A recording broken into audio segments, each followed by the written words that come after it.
संत रामपाल जी महाराज एक ऐसे महान संत जिन्होंने अपनी सतभक्ति, तत्व ज्ञान, करुणा और सेवा के बल पर समाज में नई मिसाल कायम की है।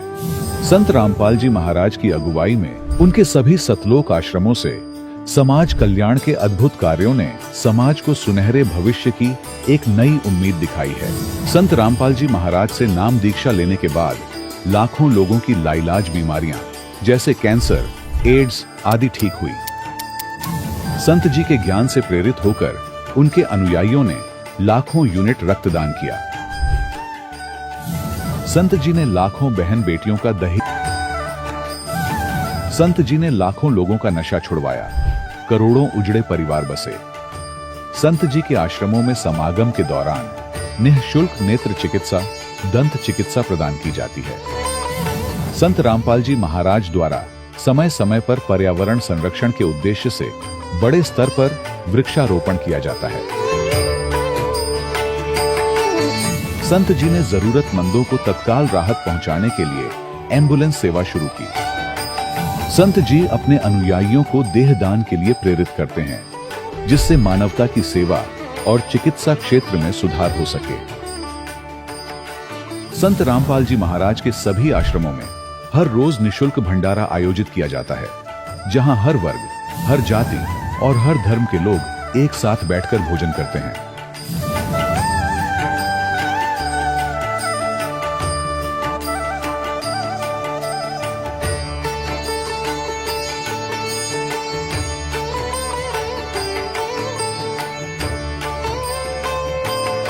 संत रामपाल जी महाराज के आश्रम में हजारों बुजुर्गों को सम्मान और प्यार के साथ जीवन जीने का अवसर मिलता है।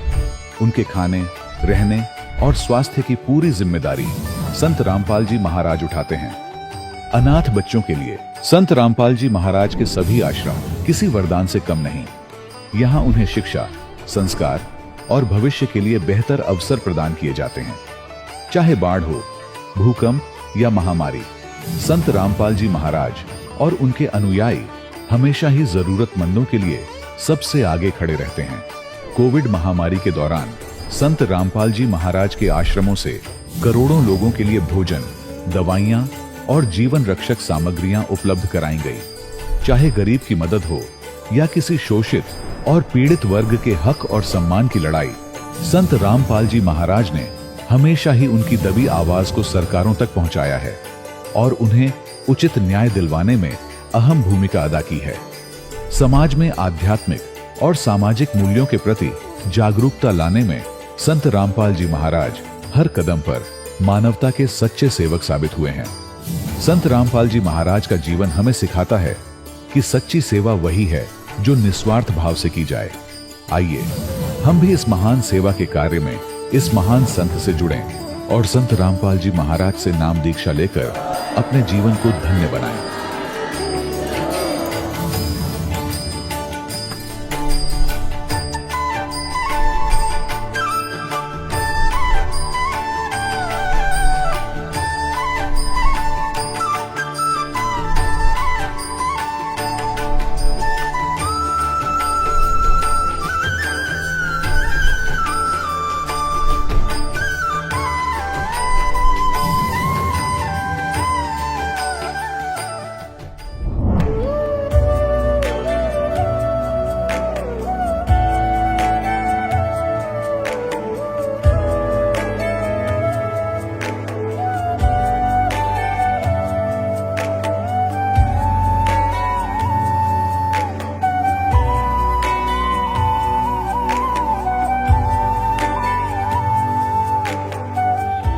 पवित्र श्रीमद् भागवत गीता, पवित्र चारों वेद, पवित्र कुरान शरीफ, पवित्र बाइबल, पवित्र गुरु ग्रंथ साहिब, पवित्र कबीर साहिब की वाणी में छुपे हुए गूढ़ रहस्य अर्थात तत्व को जानने के लिए कृपया अवश्य सुनिए जगत गुरु तत्वदर्शी संत रामपाल जी महाराज के मंगल प्रवचन।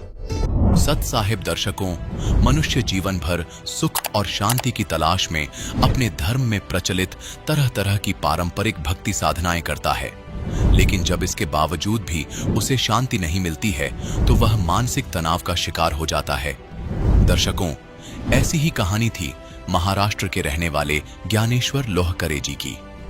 ज्ञानेश्वर जी ने बचपन से ही हिंदू धर्म में बताई गई सभी भक्ति साधनाओं को अपनाया, लेकिन इसके बावजूद भी इनके जीवन में सुकून नाम की चीज नहीं थी। दर्शकों, जब हिंदू धर्म में की जाने वाली भक्ति साधनाओं से इन्हें कोई राहत नहीं मिलती नजर आई, तो इन्होंने दामाखेड़ा पंथ का सहारा लिया। लेकिन अफसोस, वहां से भी ज्ञानेश्वर जी को केवल निराशा ही हाथ लगी। लेकिन दर्शकों, आज ज्ञानेश्वर जी का कहना है कि जब से मैंने संत रामपाल जी महाराज से नाम दीक्षा ली है, तब से मुझे शास्त्रों के अनुकूल भक्ति साधना मिल गई है और इस सत ज्ञान से मुझे और मेरे परिवार को सच्चे सुख और आत्मिक शांति की प्राप्ति हुई है। दर्शकों, आखिर ऐसा क्या है कि लाखों लोग अपने अपने पंथों को छोड़कर संत रामपाल जी महाराज की शरण में आ रहे हैं? इसके पीछे की सच्चाई क्या है? आइए सुनते हैं ज्ञानेश्वर लोहकरे जी की कहानी उन्हीं की जुबानी। जी नमस्कार। सच साहेब, क्या नाम है जी आपका? ज्ञानेश्वर लोहकरे। ज्ञानेश्वर जी, कहाँ से आए हैं आप? मैं नागपुर से आया हूँ। सर, क्या करते हैं आप? मेरा प्रिंटिंग प्रेस का व्यवसाय है। सर, संत रामपाल जी महाराज से नाम दीक्षा लेने से पहले आप क्या भक्ति साधना करते थे?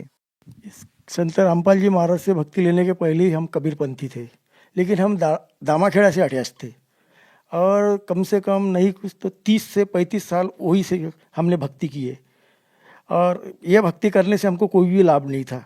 सर, जैसे कि आपने बताया कि पहले आप कबीरपंथी थे और आप दामाखेड़ा पंथ से जुड़े हुए थे। संत रामपाल जी महाराज भी कबीरपंथी संत है, तो आपको संत रामपाल जी महाराज से नाम दीक्षा लेने की क्या जरूरत आन पड़ी जब आप पहले से ही कबीरपंथी संतों से जुड़े हुए थे? सर, बात ऐसी है, जुड़े हुए तो थे लेकिन हमको कोई लाभ नहीं था और हमारे घर में इतनी दरिद्री थी, मतलब हम ना आगे बढ़ सकते थे ना कुछ कर सकते थे। बस पैसा आता था जाता था, कर्जे में डूबे रहते थे। हम हमेशा कर्जे में डूबे रहते थे। कुछ दिन के बाद में हमारे यहाँ संत रामपाल जी महाराज के शिष्य आए 3-4 और उन्होंने हमको बताया, हम भी कबीरपंथी है लेकिन आपका मार्ग अलग है। उसमें कुछ हमारे दामाखेड़े में जुड़े हुए भी थे, 2-3 भगत, वो भी आए, बोले आप ये छोड़ दो और संत रामपाल जी महाराज से नाम दीक्षा ले लो और सत्संग देखो बोले। तो हमने माने नहीं उनकी बात को। हमने अब उनको अलग अलग कुछ ना कुछ बोलते गए, कुछ बोले उल्टा सीधा, परमात्मा माफ़ कर दे, आप कैसी बात कर रहे, हम दामाखेड़े से जुड़े हुए, ये कबीरपंथी है, ऐसे बात करते थे। फिर भी वो आके उन्होंने एक ही बात बोले, सत्संग देखो आप कुछ दिन, बाद में हम और आएंगे आपके घर में। तो फिर कुछ 1 महीने के बाद में और आए वो, हमने सत्संग देखे। सत्संग देखने के बाद में क्या हुआ, फिर अचानक एक दिन हमारी पत्नी सोई थी तो अचानक दरवाज़ा खुला और कोई सफ़ेद कपड़े में पैजामे पे कोई संत जैसी उनको दिखे और उन्होंने बोले, बेटी आप घर में नाम दीक्षा ले लो। दरवाज़ा खोल के अंदर आए दरवाजे पे और उसके पहले ये लोग आके चले गए थे। सत्संग देखना चालू था। उन्होंने मेरे को फिर सवेरे बताया कि कोई संत आए थे, बोले सफ़ेद कपड़े पहन के थे, बोले शर्ट ये बंगाली सफ़ेद थी बोले और सफ़ेद पैजामा था बोले, और वो आए दरवाजे में खड़े हुए, मैं देखते रह गई बोले। वो बोल रही थी, बोले बेटिया नाम दीक्षा ले लो, और वो चले गए बोले। फिर उन्होंने मेरे को सवेरे बताया आज अपन नाम दीक्षा ले लेंगे बोले। फिर उसी दिन हम नाम दीक्षा लेने चले गए। सर, हम जिस भी संत रामपाल जी महाराज जी के अनुयायी से मिलते हैं और उनका इंटरव्यू लेते हैं तो वो बताते हैं कि संत रामपाल जी महाराज से नाम दीक्षा लेने के बाद उनको अनेकों लाभ मिले। तो क्या संत रामपाल जी महाराज से नाम दीक्षा लेने के बाद क्या आपको भी कोई लाभ मिला? संत रामपाल जी महाराज से नाम दीक्षा लेते ही जिस दिन मैंने नाम दीक्षा लिया उसी दिन मेरा दुकान है, प्रिंटिंग प्रेस का व्यवसाय है मेरा। तो मैं घर में आया, दुकान से ड्राप था, ड्राप में से मैंने 2 खर्रे पड़े थे, गुटका बोलते जिसको, हमारे नागपुर में उसको खर्रा बोलते। वो एक 20 या 25 रुपये का होता है। मैं रोज का 3 या 4 या 5 खर्रे खा जाता था। वैसे ही आया और फेंक दिया। मेरे को क्या हुआ क्या नहीं, इंटरेस्ट नहीं रहा उसके अंदर में। सर, लोग सवेरे चाय पीते हैं और मैं सवेरे 6 बजे से शराब की लत में लगा रखता था। मैं सवेरे जाके पहले शराब पीता था, उसके बाद में फिर शराब जो चालू, सवेरे से लेके फिर शराब पीने के बाद में खाना खाता था मैं। फिर मैं मेहमानों को खाना खिला देता था, बाद में जाता था, शराब पी के आता था, उसके बाद में खाना खाता था। इतना अधीन हो गया था मैं शराब का। और खर्रे कम से कम मेरे 4 से 5 खर्रे, जिसको गुटखा बोलते हैं, वो भी हो जाते थे। मेरा कम से कम नहीं कुछ तो महीने में 10 से 12 हज़ार रुपया खर्रे इसी के अंदर में चला जाता था, और मेरे घर में फिर बहुत परेशानी जाती थी। लेकिन जिस दिन संत रामपाल जी महाराज जी से नाम दीक्षा लेके आया मैं, उसी दिन से मेरा नशा कहाँ गया, खर्रे की लत कहाँ गई, नशे की लत कहाँ गई, कहाँ पता ही नहीं चल रहा है मेरे को। और तब से मैंने आज तक अभी तक ना तो मेरे को याद आई है, ना मैं खर्रा खाने वाले के पास में अभी खर्रे की बदबू सहन नहीं होती और दारू की बदबू भी सहन नहीं होती मेरे को। या तो कोई मेरे घर में, अगर अभी मैं मकान बनाया तो दारू पी के आता तो मैं उनको भगा देता था। मैं उनको बिल्कुल बोलता था मेरे घर में दारू पी के नहीं होना। यहाँ तक कि उनको पहले बोल दिया था, काम करने वाले लेबर लोगों को, कि यहाँ पे खर्रा खा के आना नहीं और खर्रा खाना नहीं और दारू नहीं पीना। इतना सहन नहीं होता मेरे को अभी, ना तो दारू की बदबू सहन होती है, ना खर्रे की बदबू सहन होती है। इतना इतना लाभ हुआ है मुझे। उसके बाद मैं जो बीमारी से पीड़ित रहता था, कभी वात होता था, कभी एक्सीडेंट होता था, कभी मेरे नस का ऑपरेशन होता था, और उसके संत रामपाल जी महाराज से मैंने जब से नाम दीक्षा लिया, उसके बाद में मुझे कोई बड़ी बीमारी नहीं हुई। रही बात बस ऐसी चिल्लर चल्लर, हाथ पाँव दर्द देना, 10-20 रुपये की गोली खा लेने का, अपने आप आराम हो जाता है। ऐसी बड़ी बीमारी से कोई नहीं। मैं यहाँ तक के क्या, अभी एक बार क्या हुआ, क्या मेरे ये दिल के अंदर में कुछ मतलब धड़कन चालू हो गई, तो मैं डॉक्टर के पास गया, तो वो उनको बताया, तो बोले कि किधर है। मैं बोला बाई तरफ में है। बोला कुछ मेरे को गड़बड़ लगी है, अटैक के समान लग रहा है मेरे को। तो वो बोले नहीं, पहले ईसीजी निकालो बोले। मैं बोला आप गोली तो दे दो, रात हो गई थी, 9:30 बज गए थे। बोला कुछ दवा तो दो, सुबह मैं निकल जाऊंगा और फिर ईसीजी निकालूंगा तो एडमिट हो जाऊंगा। नहीं बोले मैं ऐसी दवा नहीं दे सकता। बोले हार्ट का दिख रहा है तुम्हारा, और बोले इधर का रहता है, बोले तो मैं कर देता। बोले पहले आप ईसीजी निकालो बोले जाके हॉस्पिटल में। तो मैं फिर लड़के को बोला बेटा गाड़ी निकाल के फार्मेसी पे गया, फार्मेसी वाले को भी बताया, और वो फार्मेसी हमारी फैमिली फार्मेसी है, हम हमेशा उन्हीं के पास से दवा लेते। उनको भी बोला इधर में थोड़ा कैसा क्या लग रहा है मेरे को, धड़कन तेज हो रही है और ऐसी ही बोला खरखर जैसी आवाज़ आ रही है। तो वो फार्मेसी वाला भी बोले, हालांकि वो डॉक्टर ही किया है उसने, वो भी सब दवा देता है, उसने भी बोल दिया नहीं, बोले मैं दवा नहीं देता। ऐसे ही बोला, इधर का रहता तो मैं प्रॉब्लम सॉल्व कर देता, लेकिन नहीं बोले। ये बोले आप पहले ईसीजी निकालो। मैं ईसीजी निकालने जाऊंगा और एडमिट करने को बोलेंगे तो फिर ये बोलेंगे कि कोरोना की टेस्ट करो। परमात्मा वैसे ही गया, मैं घर में डंडोत डाला, प्रणाम किया और संत रामपाल जी महाराज जी से बोला आप ही हो, क्या है क्या नहीं आप देख लो। फिर मैं डंडोत डाल के फिर घर से फिर गया, और बाद में मैं ईसीजी निकाला। ईसीजी निकालने के बाद में फिर मेरा ब्लड टेस्ट किया, शुगर टेस्ट किया। संत रामपाल जी महाराज ने ऐसी दया की क्या मेरी पूरे के पूरे रिपोर्ट पूरी जीरो आ गई।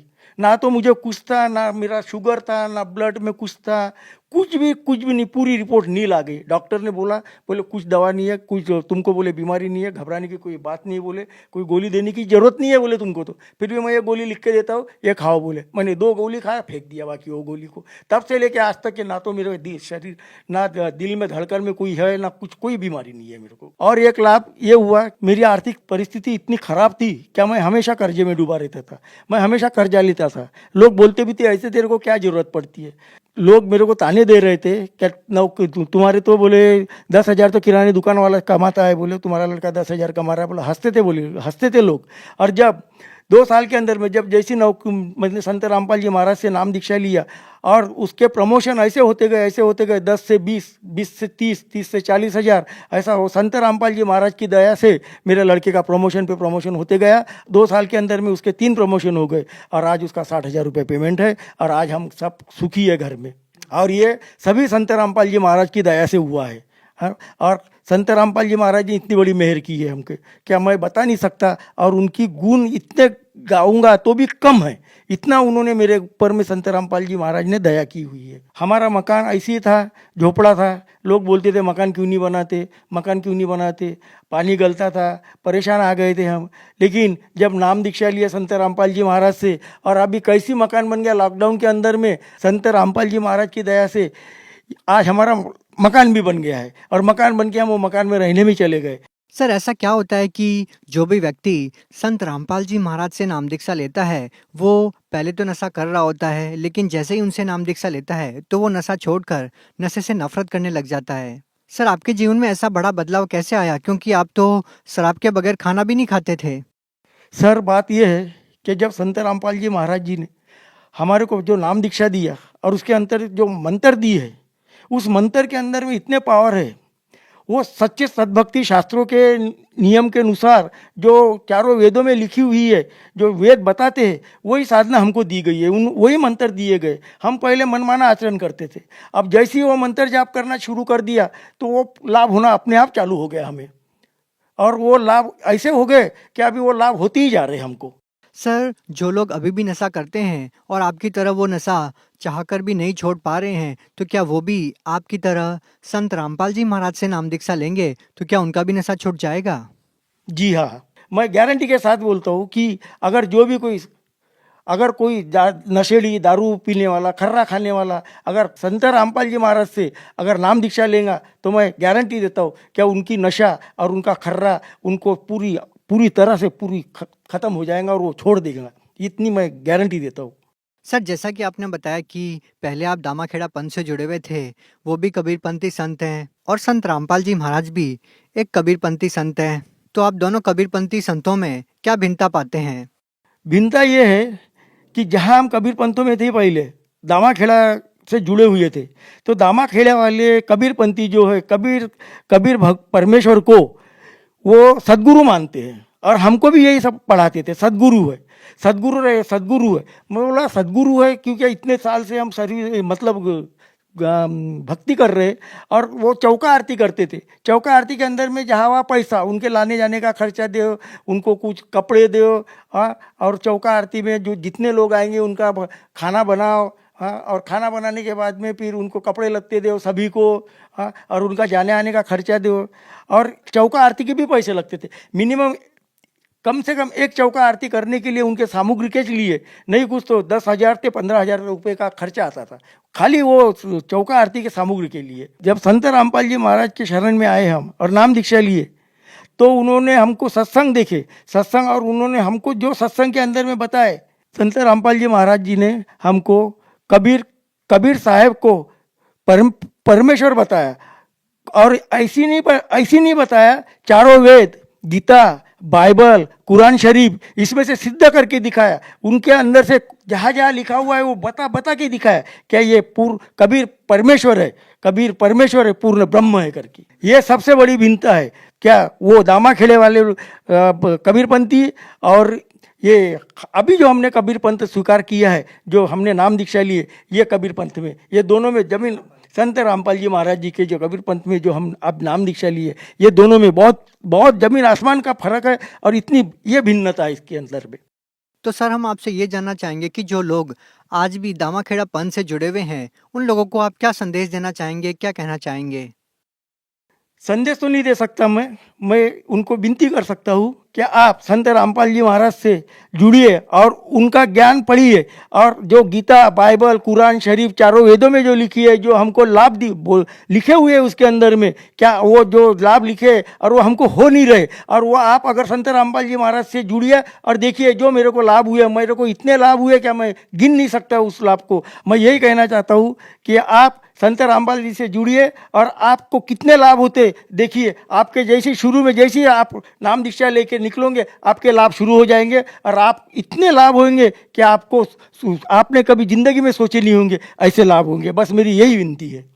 सर, जो लोग संत रामपाल जी महाराज से नाम दीक्षा लेना चाहते हैं, वो उनसे नाम दीक्षा कैसे प्राप्त कर सकते हैं? सर, संत रामपाल जी महाराज से नाम दीक्षा लेना बहुत सोपी है, सीधा है, क्योंकि अभी पूरे इंडिया के अंदर, भारत के अंदर में अभी जितने भी जिले हैं वहाँ पे नामदान केंद्र जुड़े हुए हैं, और सभी जिले के अंदर नामदान केंद्र है। और दूसरी बात, संत रामपाल जी महाराज के सत्संग आते हैं, बहुत सारे टीवी चैनल पे सत्संग आते हैं, और वहाँ पे एक पट्टी चलती है, उस पट्टी के ऊपर में नामदान के जो नंबर है, मोबाइल नंबर दिए जाते हैं, आप उसके ऊपर में कांटेक्ट कीजिए, आपको सब बता दिया जाएगा कि आप कौन से सिटी से हैं, आप कहाँ से हैं, आप फलाने जगह पे जाओ और वहाँ पे नामदान लेके आप अपना दीक्षा लो और आप अपना कल्याण करो।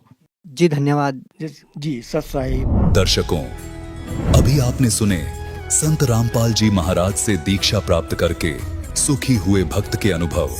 अब देखिए जगत गुरु तत्वदर्शी संत रामपाल जी महाराज के मंगल प्रवचन। अब हम आते हैं श्रीमद् भगवत गीता अध्याय नंबर 7 पर। इसके अंदर एक बहुत ही निर्णायक ज्ञान है, बहुत ही निर्णायक ज्ञान है,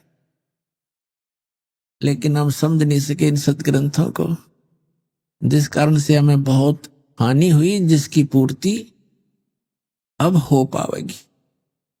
अब देखिएगा श्रीमद् भगवत गीता, गीता प्रेस गोरखपुर से प्रकाशित है। जयदाल गोविंद का इसके अनुवादक है। ये है 7वां अध्याय, हमने ये पढ़ लिया पहले, फिर पढ़ लेते हैं। प्रथम मंत्र में क्या कहा है कि गीता ज्ञानदाता कहता है, हे पार्थ, अनन्य मन से मुझ में आसक्ति रूप आसक्त चित्त अर्थात अनन्य भाव से मेरे प्राण होकर योग में लगा हुआ, जिस प्रकार से तू समग्र यानी सर्व भाव सब प्रकार से, समग्र माने सब प्रकार से मुझको संशय रहित जानेगा, उसको सुन। अब दूसरे में 7वें अध्याय का श्रीमद् भगवत गीता का दूसरा मंत्र पढ़ते हैं। मैं तेरे लिए इस विज्ञान सहित तत्व ज्ञान को संपूर्णता कहूंगा, जिसको जानकर संसार में फिर कुछ भी जानने योग्य शेष नहीं रह जाता। अब तीसरे मंत्र में कहा कि हजारों मनुष्यों में कोई एक मेरी प्राप्ति के लिए यत्न करता है। यत्न करने वाले योगियों में भी कई एक मेरे प्राण होकर मुझको तत्व से अर्थात यथार्थ रूप से जानता है। चौथे में कहा है, ये पृथ्वी जल अग्नि वायु आकाश मन बुद्धि और अहंकार भी इस प्रकार यह 8 प्रकार से विभाजित मेरी प्रकृति है। यह 8 प्रकार के भेद वाली तो अपरा मेरी जड़ प्रकृति है। और हे महाभाव, इससे दूसरी को जिससे ये संपूर्ण जगत धारण किया जाता है, मेरी जीव रूपा परा अर्थात चेतन प्रकृति जान। अपने आत्माओं, यहां यह सिद्ध हो गया कि 2 प्रकृति बताई जा रही है। एक तो ये बताया है कि पृथ्वी जल वायु आकाश मन बुद्धि और अहंकार, ये 8 का योग से ये बनती है जड़ प्रकृति। और दूसरी या चेतन प्रकृति दुर्गा है। ये चेतन प्रकृति जो है दुर्गा है, अष्टंगी है। यहाँ ये कोड वर्ड है, क्योंकि श्रीमद् भगवत गीता वेदों का सारांश है। 4 वेद इतने मोटे हैं और उनसे ये पतली सी बुक 18 अध्याय बने हैं, जिसमें कुल 700 मंत्र हैं। तो वो कोड वर्ड ज्यादा है और कोड वर्डों को टीचर ही समझा करते हैं। हमारे अध्यात्म गुरु जो थे वो टीचर नहीं थे, उनको इनका गूढ़ रहस्य का ज्ञान नहीं था। तो यहां से हो गया कि एक तो ये जड़ प्रकृति, ये 8 जो बताई, पृथ्वी जल वायु अग्नि आकाश मन बुद्धि और अहंकार है। और दूसरी चेतन ये दुर्गा है। अभी स्पष्ट करेंगे आपके सामने। दुर्गा को प्रकृति भी कहते हैं। अब आगे ये क्या बताना चाहता है। अब श्रीमद् भगवद गीता का अध्याय हम 7 पढ़ रहे हैं और इसमें ये 11वां मंत्र हम पढ़े। हे भरत श्रेष्ठ, मैं बलवानों का बल यानी आसक्ति और कामना से रहित बल सामर्थ्य हूं। मैं बलवानों का बल हूं और सभी प्राणियों को, भूतों को, इन प्राणियों के धर्म के अनुकूल शास्त्र अनुकूल काम में हूं। धर्म अविरुद्ध काम में हूं। अब हम 12 से लेंगे। इसमें क्या बताया कि और भी जो सतगुण से उत्पन्न होने वाले भाव हैं, जो रजोगुण तथा तमोगुण से होने वाले भाव हैं, उन सब को मुझसे होने वाले हैं ऐसा जान, परंतु वास्तव में उनमें मैं और वे मुझ में नहीं है। अब यहाँ क्या प्रसंग है। ये श्रीमद् भगवद गीता में गीता ज्ञानदाता कौन है। ये श्री ब्रह्मा विष्णु महेश जी के पिताजी हैं, जो श्रीमद् भगवद गीता को बोल रहे हैं श्री कृष्ण में प्रवेश करके। अब यहाँ पर थोड़ा सा ये कंसेप्ट और क्लियर करना पड़ेगा कि श्रीमद् भगवद गीता का ज्ञान किसने दिया, क्योंकि श्रीमद् भगवद गीता को समझने के लिए ये जानना अनिवार्य है कि श्रीमद् भगवद गीता का ज्ञान श्री कृष्ण नहीं बोल रहा। श्री कृष्ण के अंदर प्रवेश करके ये ब्रह्म बोल रहा है, सरपुरुष बोल रहा है, ये काल बोल रहा है। यहां थोड़ा सा हिंट देंगे ताकि श्रीमद् भगवद गीता आपके बहुत आसानी से समझ में आएगी। अब आपको दिखाते हैं कि जब महाभारत का युद्ध समाप्त हो चुका और युधिष्ठिर जी को राजगद्दी प्राप्त होगी, तो श्री कृष्ण ने कहा पांडवों से कि अब मैं द्वारका जाना चाहता हूं। तब अर्जुन ने कहा कि भगवान, आप जी ने जो युद्ध के समय मुझे ज्ञान सुनाया था, श्रीमद् भगवद गीता जिसको कहते हैं, वो बुद्धि के दोष से मैं भूल गया।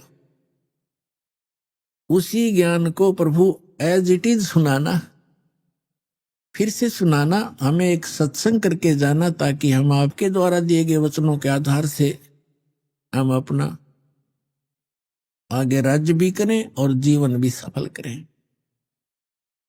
तो उसके विषय में आपको दिखाते हैं। ये है संक्षिप्त महाभारत द्वितीय खंड, गीता प्रेस गोरखपुर से प्रकाशित है ये। और इसके कहां से छपा है, इसके अनुवादक भी वही हैं, द्वितीय खंड संपादक तथा संशोधक जयदयाल गोविंद का, और ये यहां से छपी है। अब हम इसके आपको 667 पृष्ठ पर ले चलते हैं। ये है 667 पृष्ठ, और यहां से हम शुरू करते हैं। अश्वमेधिक पर्व। अर्जुन का श्री कृष्ण से गीता का विषय पूछना और कृष्ण का अर्जुन से सिद्ध महर्षि और कश्यप का संवाद। यह देखिए, जन्मे जय ने पूछा ब्राह्मण, शत्रुओं का नाश हो जाने के बाद जब महात्मा श्री कृष्ण और अर्जुन सभा में बैठकर वार्तालाप कर रहे थे, उसमें उनमें क्या क्या बातचीत हुई? तो वैशंपायन जी ने कहा, राजन, श्री कृष्ण सहित अर्जुन ने जब अपने राज्य पर पूरा अधिकार प्राप्त कर लिया तो वे दिव्य सभा भवन में आनंद के साथ रहने लगे। एक दिन सज्जनों से घिरे हुए वे दोनों मित्र स्वेच्छा से घूमते घूमते सभा मंडप के ऐसे भाग में पहुंचे जो स्वर्ग के समान सुंदर था। पांडुनंदन अर्जुन श्री कृष्ण के साथ रहकर बहुत प्रसन्न थे। उन्होंने एक बार उस रमणीय सभा की ओर दृष्टि डालकर भगवान से ये वचन कहा, देवकी नंदन, जब युद्ध का अवसर उपस्थित था उसमें मुझे आपके माध्यम का ज्ञान और ईश्वरीय स्वरूप का दर्शन हुआ था, किंतु केशव, आपने स्नेहवश पहले मुझे जो ज्ञान का उपदेश किया था वह इस समय बुद्धि के दोष से भूल गया है। उन विषयों को सुनने के लिए बार बार मेरे मन में उत्कंठा होती है। इधर आप जल्दी ही द्वारका जाने वाले हैं, अतः पुनः वह सब विषय मुझे सुना दीजिए। अब कहने का भाव ये है कि अर्जुन कह रहा है कि कृष्ण जी से कि आपने युद्ध के समय जो मुझे गीता वाला ज्ञान बताया था, मैं बुद्धि के दोष से भूल गया, मुझे वही ज्ञान फिर बताओ। अब श्री कृष्ण जी क्या कहते हैं देखिए, वैशंपायन जी कहते हैं, अर्जुन के ऐसे कहने पर वक्ताओं में श्रेष्ठ महातेजस्वी भगवान श्री कृष्ण ने उन्हें गले से लगाकर इस प्रकार उत्तर दिया। श्री कृष्ण बोले, अर्जुन, उस समय मैंने तुम्हें अत्यंत गोपनीय विषय का श्रवण कराया था। अपने सर्वोपभूत धर्म सनातन पुरुषोत्तम तत्व का परिचय दिया था और नित्य लोकों का भी वर्णन किया था, किंतु तुमने जो अपनी नासमझी के कारण उस उपदेश को याद नहीं रखा, यह जानकर मुझे बड़ा खेद हुआ। इन बातों को अब पूरा श्रवण होना संभव नहीं जान पड़ता। श्री कृष्ण जी के बोल हैं, ये सुन जानते पढ़ियो। पांडुनंदन, निश्चय तुम बड़े श्रद्धाहीन हो, तुम्हारी बुद्धि अच्छी नहीं जान पड़ती। अब मेरे लिए उस उपदेश को ज्यों का त्यों दोहरा देना कठिन है, क्योंकि उस समय योग युक्त होकर मैंने परमात्म तत्व का वर्णन किया था। पुण्यात्माओं, ये भी एक विचलित आत्मा होती है। अब देखो, जैसे ये दास सत्संग कर रहा है और प्रथम बार कोई श्रोता इसको सुन रहा है, आज के सत्संग को मुश्किल से वो 60% याद रख सकता है, मुश्किल से। और फिर 1 हफ्ता 10 दिन के बाद, महीने 2 महीने के बाद वो मुझे मिले और मुझसे कहे, जी वो सत्संग आपने किया था वो फिर से सुनाना, तो मैं तुरंत सुना दूंगा। यदि मैं अपने होश हवास में बोल रहा हूं और मैं ये कहूं कि तेरी बुद्धि अच्छी नहीं है, तू श्रद्धाहीन व्यक्ति है, तूने वो सत्संग याद क्यों नहीं रखा, और मैं ये कहूं मुझे तो अब याद नहीं, कोई बात हुई या? इसे सिद्ध है कि श्री कृष्ण नहीं बोल रहा था गीता का ज्ञान, उसके अंदर वो काल बोल रहा था प्रवेश करके। अब उसको कुछ भी याद नहीं। फिर कहता उसमें मैंने योग युक्त होकर के वो ज्ञान बोला था। योग युक्त का अर्थ होता है परमात्मा से कनेक्ट हो जाना। इसे सिद्ध है कि परमात्मा कोई अन्य है जिससे वो कनेक्ट होने की बात कर रहा है। और जब युद्ध के मैदान में इसे भयंकर स्थिति में योग युक्त हो सकता है, अब पीस माइंड पीस है, उस टाइम तो शांति है, तो उसमें जल्दी हो जाना चाहिए था योग युक्त, जबकि बिजली गिर गई। वास्तविकता यह है कि श्री कृष्ण जी ने योग ज्ञान पता ही नहीं ना उन्होंने बोला। उन्होंने फिर आगे इसमें अपने सत्र का ज्ञान दे रखा, वो गीता से मेल भी नहीं खाता। इससे आगे गीता है अलग से लिखी हुई है, वो तो गीता से मेल भी नहीं खाता, कह भी नहीं मिलता आपस में। तो कहने का भाव यह है कि श्री कृष्ण में प्रवेश करके यूं काल बोल रहा था। इसके बहुत से प्रमाण हैं। अब पहले तो ये प्रसंग क्लियर करता हूं कि जैसे अब श्री कृष्ण में प्रवेश करके काल बोला था, और ये काल कौन है? ये ब्रह्मा विष्णु महेश के पूज्य पिताजी हैं। और गीता अध्याय नंबर 4 के श्लोक नंबर 5 और 9 में ये क्या कहता है कि अर्जुन, तेरे और मेरे बहुत जन्म हो चुके, तू नहीं जानता, मैं जानता हूं। मेरे जन्म और कर्म अलौकिक हैं। इसके कर्म अलौकिक कैसे है? जैसे श्री कृष्ण में प्रवेश करके प्रेत की तरह गीता का ज्ञान बोल दिया। अब आज तक यही रट लगा रखी थी, श्री कृष्ण जी ने गीता बोली, श्री कृष्ण जी ने गीता बोली, और बोली काल ने। कृष्ण जी को तो पता भी नहीं मैंने बोला क्या था गीता में। श्रीमद् भगवत गीता अध्याय नंबर 7 के श्लोक नंबर 24 और 25 में ये स्पष्ट करता है गीता ज्ञानदाता कि अर्जुन, ये बुद्धिहीन मनुष्य जो सामने खड़े हैं आज, ये सोच रहे होंगे कि मैं श्री कृष्ण हूं। ये मुझ अव्यक्त को व्यक्तिम आपनम मनन्ते अबुझा, मुझ अव्यक्त को, व्यक्त माने गुप्त रहता हूं, मैं अपनी योग माया से छुपा रहता हूं, कभी किसी के सामने नहीं आता। और श्री कृष्ण जी तो सामने खड़े थे। श्री कृष्ण होते ये वचन कहते तो सामने खड़े थे, वो छुपे का। तो ये कहता मैंने प्रतिज्ञा, मेरी ये अटल प्रतिज्ञा है तो ये घटिया, पर मैं ये मेरी अटल प्रतिज्ञा, अविनाशी प्रतिज्ञा है, मैं कभी किसी के सामने नहीं आता।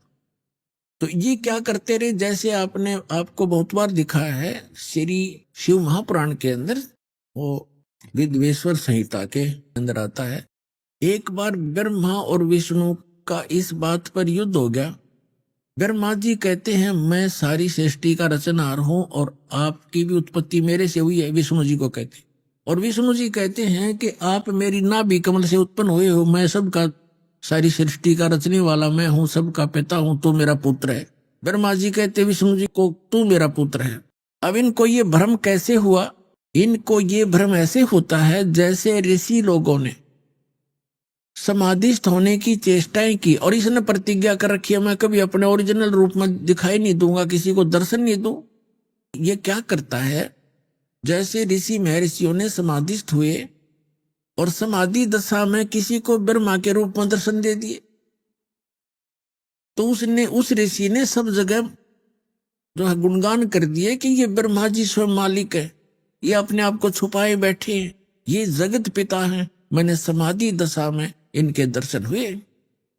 इस बात से ब्रह्मा जी फूल गए, 10 20 50 ने ऐसे कह दिया, और किसी को विष्णु जी के रूप में दर्शन दे दिए। तो उसने कहा कि विष्णु जी यही पूर्ण परमात्मा है, मैंने समाधि दशा में इनके दर्शन हुए, ये अपने आप को छुपाए हुए, ये जगत के मालिक हैं, जगत के रचने वाले हैं, समर्थ है।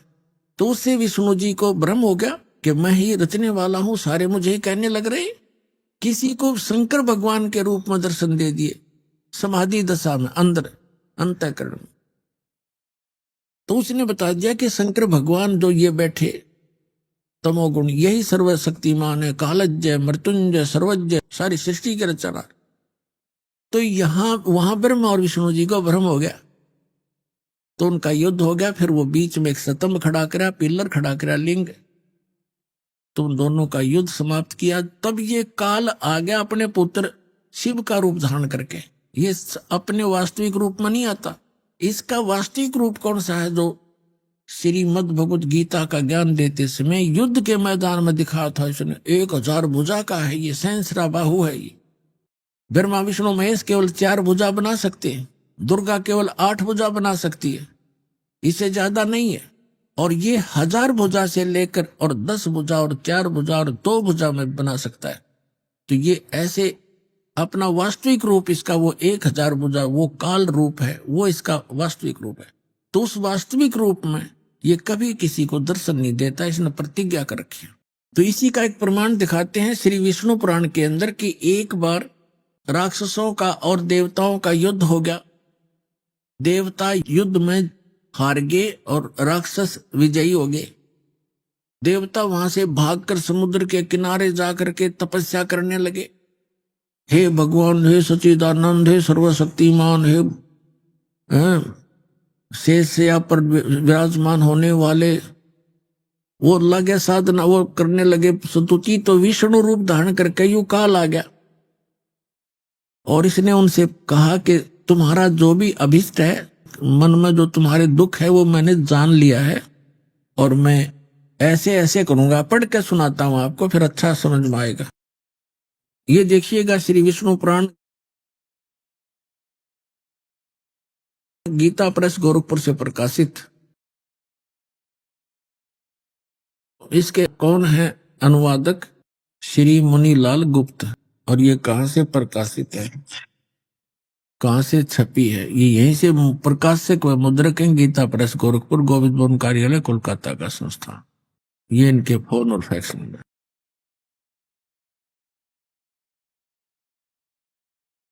ये है चतुर्थ अंश और ये 233 पृष्ठ पे। हम यहां पढ़ेंगे, पुरंजय का भी एक दूसरा नाम पड़ा। यहां लिखा कि पूर्व काल में त्रेता युग में एक बार अति भीषण देव असुर संग्राम हुआ। देवताओं और राक्षसों का युद्ध हुआ। उसमें महाबलवान दैत्य गण से पराजित हुए देवताओं ने भगवान विष्णु की आराधना की। तब आदि अनंत शून्य अशेष जगत प्रतिपालक श्री नारायण ने देवताओं को प्रसन्न होकर कहा, आप लोगों का जो कुछ अभिष्ट है वह मैंने जान लिया है। उसके विषय में यह बात सुनिए। राज ऋषि ससाद का जो पुरंजय नामक पुत्र है, उस अक्षत्रिय श्रेष्ठ के शरीर में मैं अंश मात्र से अवतीर्ण होकर, यानी कुछ समय के लिए उसमें प्रवेश करूंगा, इस पुरंजय के शरीर में उस होकर उन संपूर्ण दैत्यों का नाश करूंगा।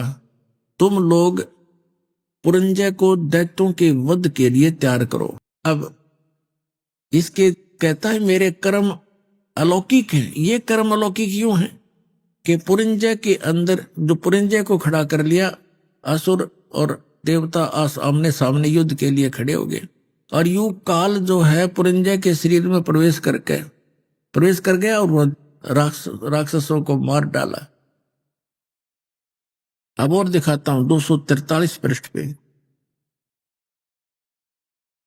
ये है चतुर्थ अंश ही चल रहा है श्री विष्णु पुराण, चतुर्थ अंश ही चल रहा है ये अध्याय 3 का श्री विष्णु पुराण 242 पृष्ठ पे तीसरा अध्याय। यह पूर्व काल में रसातल में मोने नामक 6 करोड़ गंधर्व रहते थे। उन्होंने समस्त नाग कुल के प्रधान प्रधान रत्न और अधिकार छीन लिए थे। गंधर्वों के पराक्रम से अपमानित उन नागेश्वरों द्वारा स्तुति किए जाने पर उसके स्वर्ण करने से जिनकी विकसित कमल सदृश आंखें खुल गई हैं, निंद्रा के अंत में जागे हुए उन जलसाई भगवान सर्वदेवेश्वर को प्रणाम कर उनसे नागगण ने कहा, भगवान इन गंधर्वों से उत्पन्न हुआ हमारा भय किस प्रकार शांत हो। तब आदि अनंत भगवान पुरुषोत्तम ने कहा, यू काल आ गया विष्णु रूप धारण करके, योनासव के पुत्र मानधाता का जो प्रकुत्स नामक पुत्र है उसमें प्रविष्ट होकर मैं उन संपूर्ण दुष्ट गंधर्वों का नाश कर दूंगा। यानी प्रकुत्स में प्रविष्ट करके उसमें प्रवेश होकर भूत की तरह बढ़कर प्रेत की तरह प्रवेश होकर के मैं संपूर्ण गंधर्वों का नाश कर दूंगा। इति सिद्धम कि ये काल ऐसे अलौकिक कर्म करता है। इसी प्रकार इसने श्री कृष्ण में प्रवेश करके गीता जी का ज्ञान बोला है। समझदार को संकेत पर्याप्त है। अब दास आपको सुनाने जा रहा है कि गीता ज्ञान दाता 7वें अध्याय के 12वें श्लोक में कहता है कि जो कुछ भी रजोगुण से उत्पन्न होने वाला भाव है, यानी सृष्टि जिससे होती है, रजोगुण के प्रभाव से प्रत्येक प्राणी इतना प्रेरित होता है कि संतानों उत्पत्ति करता है। और सतोगुण से होने वाला भाव है, यानी सतोगुण से एक दूसरे में प्रेम मोह ममता, उससे मोह जागृत होता है, ममता बनती है एक दूसरे। और तीसरे से संहार क्रोध तमोगुण, जो तमोगुण से होने वाला यानी शिवजी से होने वाला जो भाव है वो संहार है। ये तीनों जो कुछ भी हो रहा है उसका निमित्त कारण मैं हूं, गीता ज्ञानदाता कहता है। ये काल है। आपको सृष्टि रचना में बहुत बार सुनाया है और कभी फिर सुनाएंगे। इसको एक श्राप लगा हुआ है इस ब्रह्म को, सरपुरुष को। 1,00,000 मानव शरीरधारी प्राणियों का यह नित्य आहार करता है। इसने एक ब्रह्मांड के अंतिम छोर में, इसका 21 ब्रह्मांड का लोक है, पूरा 21 ब्रह्मांड, इसके 21वें ब्रह्मांड के अंतिम छोर में इसने एक ऐसा स्थान बना रखा जहां कोई नहीं जाकर देख सकता। एक तपस्या है, उसके ऊपर 1,00,000 मानव शरीरधारी प्राणी डेली वहां भुने जाते हैं। यह शरीर तो यहां रह जाता है, इसके अंदर एक सूक्ष्म शरीर है। उसके अंदर जो सारे जीवन में हम खाते हैं पीते हैं, जो भी व्यसन करते हैं, उसका सूक्ष्म अंश लिप्त हो जाता है। और वहां इतनी गर्म है वो तपस्या, उसके ऊपर डालकर उसके अंदर से गंध निकाला जाता। जीव मरता नहीं, तो उसको ये खाता है। तो ये कहना चाह रहा है कि इनसे जो कुछ भी हो रहा है उसका निमित्त कारण मैं ही हूं। इनमें मैं नहीं और ये मुझ में नहीं, क्योंकि ये इनसे भिन्न रहता है। अब यहां प्रसंग चला है तो इसमें सिद्ध करते हैं कि रजगुण ब्रह्मा है, सतगुण विष्णु है, तमगुण शिव जी। तब ये आगे प्रसंग चलेगा। अब देखिएगा शिव पुराण से सिद्ध करते हैं, ये देखिएगा।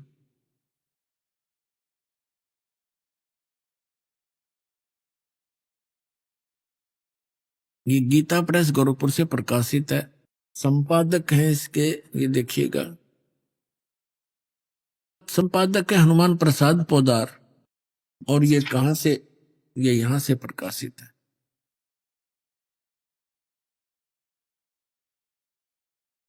ये है रुद्र संहिता, रुद्र संहिता और संक्षिप्त शिव पुराण, पृष्ठ नंबर 110 पे गीता प्रेस गोरखपुर से प्रकाशित, सचित्र मोटा टाइप।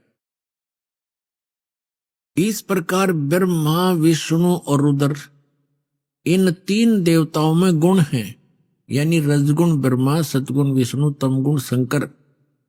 इन 3 देवताओं में गुण है, परंतु शिव गुणातीत माने गए।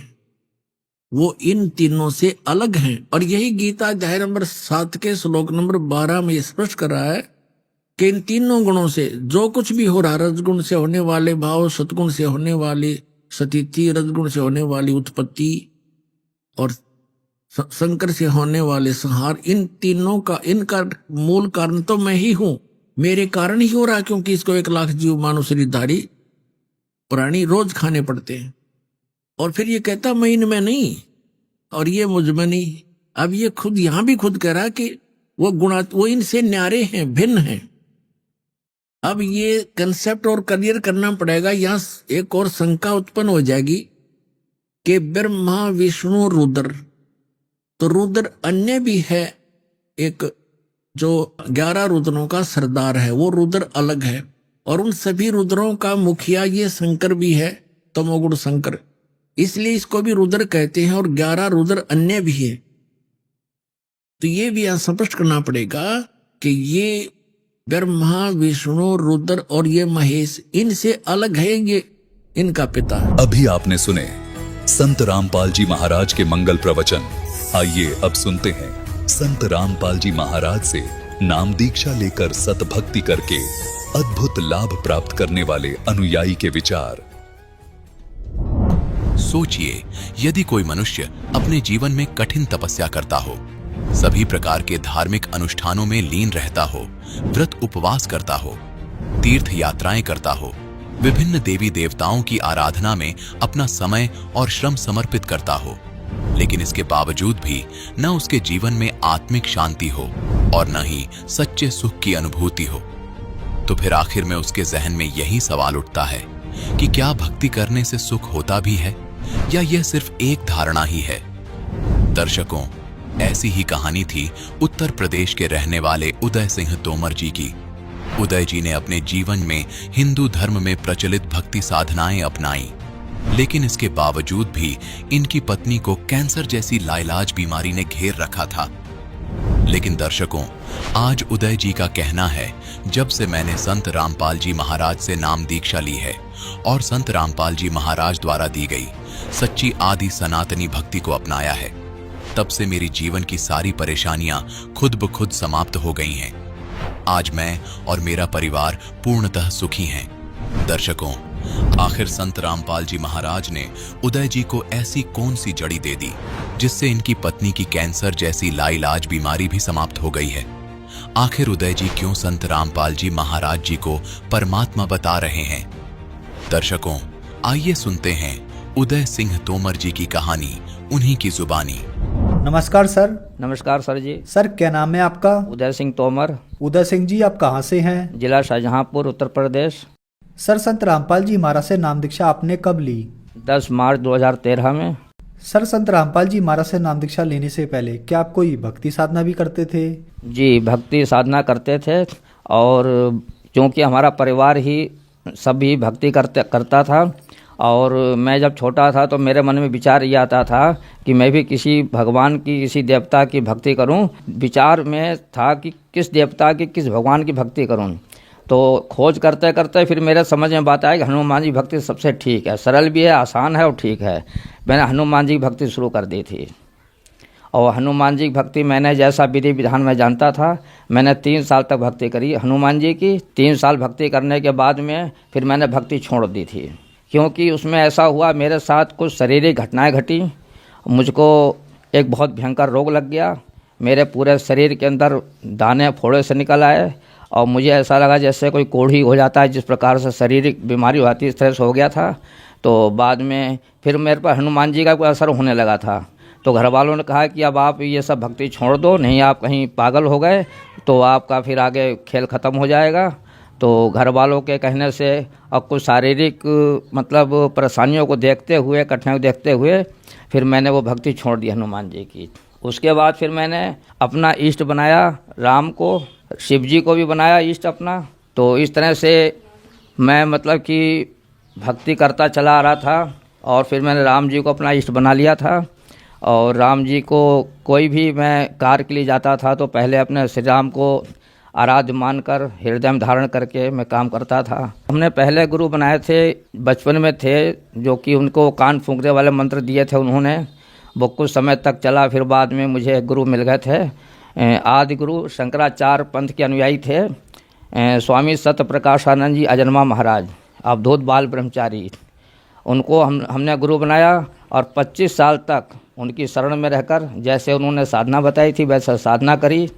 और उन्होंने एक मंत्र जो दिया था उस मंत्र के साथ साथ ये बोला था कि इस मंत्र का जाप करते रहना श्वास के साथ में।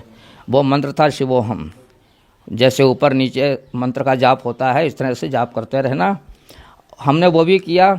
करीब 15 साल लगभग मैंने उस मंत्र का जाप किया। लेकिन एक विधि जो बताई थी कि रात में 2 बजे उठकर पलथी मारकर और यहाँ नाक के ऊपर यहाँ पर ध्यान लगाया करना, यहाँ तुम्हें प्रकाश दिखाई देगा। उस साधना को फिर मैंने रात में 2 बजे उठ कर के मैं उस साधना में फिर मैंने अपनी निष्ठा से पूरी जोर शोर ताकत से मैंने शुरू कर दी कि किसी तरह वो उपलब्धि प्राप्त हो जाए जिससे मैं उनसे ये बताकर इसके विषय में कुछ जानकारी ले सकूं।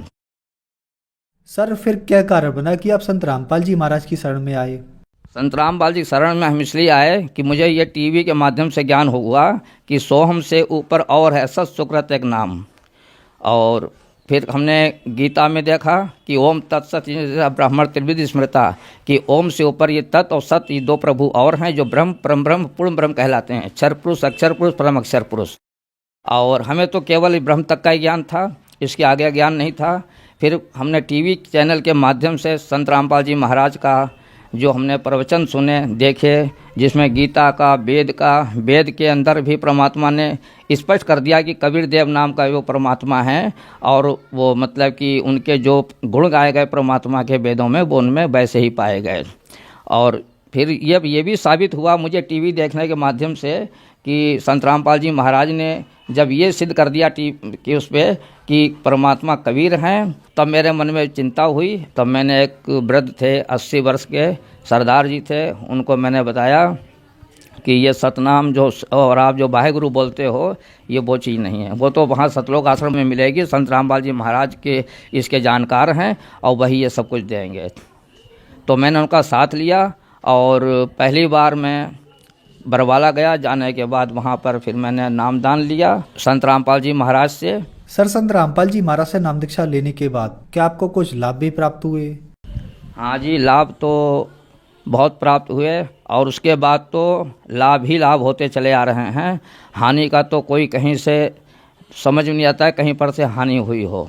अगर हमें ऐसा लगता है कि हाँ कुछ हानि हो रही है, लेकिन उसका परिणाम जब देखा तो वो भी बहुत अच्छा और पॉजिटिव प्लस में वो गया। मेरी आर्थिक स्थिति बहुत ख़राब थी और हमें मतलब शारीरिक कष्ट भी थोड़े छोटे मोटे बने रहते थे। परिवार में भी लोग कोई ना कोई बीमारी से ग्रसित रहते थे। तो इस वजह से हालात ये थे कि मैं सरकारी सर्विस करते हुए भी कभी मैं आर्थिक रूप से अपने को संभाल नहीं पाया और हालत इतनी ख़राब थी कि मैं 5,000 रुपये ब्याज तक मैं देता था, यह कंडीशन थी। लेकिन संत रामपाल जी महाराज की शरण में जाने से मेरे ये सारे जाने से पहले ही ये संकट दूर होना शुरू हो गए थे और मुझे आर्थिक रूप से इतनी मजबूती मुझे मिलना शुरू हो गई कि मैं सोच नहीं सकता हूँ। परमात्मा ने ऐसे चमत्कार कर दिए कि मैं इस सोच के हैरान हूँ कि परमात्मा ही वो काम कर सकता है जो कि दूसरों के लिए असंभव है। मुझे मतलब कि बैंक लोन का समस्या थी, ऐसा बंदा मिल गया जिसने खुद मुझसे कहा कि तुम ऐसा कर लो और तुम्हारी ये ज़रूरत है। फिर हमने कहा ठीक है, मुझे ज़रूरत तो थी लेकिन मैं थोड़ा सा उलझन की वजह से नहीं चाहता था, तो मेरा ये काम हुआ। और मैंने एक अपनी कमेटी चला रखी थी। जाने से पहले वो कमेटी में मुझे मेरा नंबर आ गया, वो भी पैसा मुझे मिला और हमने मतलब कि सैलरी हमारी थी जो 20-25 तारीख के बाद मिला करती थी, वो भी समय से मिलना शुरू हो गई। तो मेरे पास पैसा इतना हो गया कि एडवांस पैसा मेरे घर में रखा रहता था और मैंने परमात्मा से प्रार्थना भी की थी कि परमात्मा बरवाला में कि प्रभु कुछ ऐसी कृपा करना कि हम अधिक से अधिक आपके दरबार में आपके दर्शन हेतु हम आ सकें, ऐसी व्यवस्था कर देना परमात्मा। तो हम जब नाम दान लेकर के आए उसके बाद हमारे परिवार के लोग जुड़ना शुरू हुए, उनको साथ में लेके जाने लगे और इस तरह से हमें मौका बराबर मिलता रहा परमात्मा के दरबार में जाने का। हमारी पत्नी को कैंसर हुआ था और उसका हमने इलाज डॉक्टर से करवाया। एक डॉक्टर ने रेफ़र किया बरेली केशलता हॉस्पिटल में। वहाँ डॉक्टर ने बोला कि इनका ऑपरेशन होगा, 10 दिन भर्ती रहने के लिए बताया। तो मैं फिर वहाँ से उनको छोड़ करके फिर मैं सीधे उसी डॉक्टर के पास गया जिसने वहाँ भेजा था बरेली में मुझे। बदायूं के डॉक्टर थे, तो उनसे मैंने परामर्श किया कोई ऐसा डॉक्टर बताइए जो बीमारी को सही कर सके और ठीक इलाज हो पाए। तब उन्होंने बताया कि आपका दिल्ली, लखनऊ, कानपुर, अलीगढ़ इस जगह पे इलाज है और वहीं आप करा सकते हैं। फिर मैंने लखनऊ चुना, लखनऊ गया, वहाँ पर मैंने वाइफ पत्नी का इलाज करवाया। लगभग 1 साल तक वहाँ उनका इलाज चला, जबकि वो डॉक्टर बता रहे थे कि इनका ऑपरेशन होगा अभी तुरंत और इतना खर्चा 10 दिन भर्ती रहेंगे। वहाँ जाने के बाद में वहाँ पर डॉक्टरों ने कह दिया कि ना हम ऑपरेशन करेंगे, ना हम ऑपरेशन की सलाह देंगे। और उसके बाद 1.5 साल लगभग इलाज चला। जब मैंने पत्नी का इलाज करवा रहा था तो मैंने वहाँ पर डॉक्टरों से कुछ सलाह ली, पूछा, तो वो कहने लगे कि इस तरह के मरीज़ जो हैं 1.5-2 साल तक ज़िंदा रहते हैं, ज़्यादा लंबा जीवन नहीं जी पाते हैं। लेकिन परमात्मा संत रामपाल जी महाराज की कृपा से वो आज भी जीवित हैं और ऑपरेशन जो होना था वो ऑपरेशन भी नहीं हुआ, केवल दवा के द्वारा ही वो ठीक हो गई। ये सब संत रामपाल जी महाराज की कृपा थी और आज हम पूरे परिवार सहित संत रामपाल जी महाराज की शरण में हैं। और मुझे भी टाइफाइड हो गया था, तो मैं भी उस समय बहुत मेरी हालत बुरी हो चुकी थी कि मेरे एक कदम नहीं चल पाता था, लोग मुझे लिटालते थे, बैठालते थे। तो मैं भी समझ रहा था कि ऐसा ना हो कि मेरा शरीर ये जीवन का अंत हो जाए। वो भी मैं ठीक हुआ। एक बार नीलगाय से मैं टकराया, बहुत भयंकर टक्कर हुई थी, गाड़ी मेरी बिल्कुल पलट गई थी मोटरसाइकिल, और मैं दूर गिरा जा कर के, और तो उसमें मुझे चोट आई थी। फिर बाद में डॉक्टरों को दिखाया, उसमें ठीक हो गए। कुछ लोगों ने ये बताया कि इस तरह के एक्सीडेंट में कोई बचता नहीं है, लोग मर जाते हैं। कई लोग वहाँ मर भी चुके थे, 1-2 लोग मर चुके थे। कुछ लोगों के मतलब कि शरीर में टूट फूट काफ़ी हो गई थी, लेकिन मुझे सिर्फ हल्की चोटें आई थीं और मैं ठीक हो गया। और मैं एक बात कहना चाहूँगा, बवासीर की शिकायत जो थी, शिकायत इनकी, वो भी ठीक हो गई परमात्मा की कृपा से, और आज बिल्कुल ठीक हैं। सर, संत रामपाल जी महाराज से नाम दीक्षा लेने के बाद आपको बहुत सारे लाभ प्राप्त हुए। संत रामपाल जी महाराज के बारे में यह कहा जाता है कि संत रामपाल जी महाराज ब्रह्मा विष्णु महेश जी की भक्ति छुड़वाते हैं, क्या यह बात सही है? नहीं, ये ऐसा नहीं है। संत रामपाल जी महाराज तो शास्त्र अनुकूल जो भक्ति विधि है वो बताते हैं, और जिस भक्ति के करने से मनुष्य को इस पृथ्वी पर सभी प्रकार के शारीरिक आर्थिक लाभ प्राप्त होते हैं। और जैसा कि हम पहले सतकथाएं पढ़ते थे कि यहाँ कथा सुनो, यहाँ भी सुख मिलेगा, फिर उसके अंत में परम धाम चले जाओगे, वो सब झूठ था, उसमें कोई सच्चाई नहीं थी। सच्चाई तो ये है कि वो सत्य कथा आज हमारे संत रामपाल जी महाराज अपना टीवी के माध्यम से और अपना सत्संग के माध्यम से दे रहे हैं, और यही वो सत्य कथा है जिसे जगत के प्राणी सुनेंगे और इस संसार के सुखों को प्राप्त करके अंत में परम धाम उस सतलोक में चले जाएंगे, जहाँ जाने के बाद फिर कभी लौट संसार में नहीं आते हैं, जहाँ सुख ही सुख है, दुख नाम की कोई चीज़ नहीं है। ये मार्ग वही मार्ग है। ये सर, जो दर्शक आज आपको टीवी पर देख रहे हैं, आप उन्हें क्या संदेश देना चाहेंगे? संदेश तो परमात्मा दे रहे हैं, और मैं उन सब भगत जो भी हमारे जगत के भाई बहन हैं उनसे मैं प्रार्थना करता हूँ कि कोई इस गफलत में ना रहे कि ये कोई साधारण मनुष्य हैं, ये स्वयं परमात्मा हैं, ये सिद्ध हो चुका है, और वो परमात्मा संत रामपाल जी के महाराज के रूप में आज धरती पे विराजमान है। इसमें किसी प्रकार की कोई संशय संदेह की बात नहीं है। जो लोग मुझे देख रहे हैं, सुन रहे हैं, अगर वो किसी बात का चैलेंज करते हैं, इस बात की शंका करते हैं, तो वो हमसे संपर्क कर सकते हैं। संत रामपाल जी महाराज से नाम दीक्षा कैसे ली जा सकती है? संत रामपाल जी महाराज से ज्ञान दीक्षा लेने का तरीका है कि इस चैनल पर टीवी प्रोग्राम आता है आध्यात्मिक ज्ञान चर्चा के नाम से, उस पर एक पीले रंग की पट्टी आती नीचे, उस पर आश्रम के नंबर दिए हुए हैं। आप जब उनसे संपर्क करेंगे तो उधर से आपको जवाब मिलेगा। जो आपके क्षेत्र में सत्संग हो रहा हो या जहाँ नामदान सेंटर खुले होंगे, वहाँ आपको बता दिया जाएगा कि आप वहाँ जाकर नामदान ले सकते हैं। धन्यवाद सर। सत साहिब।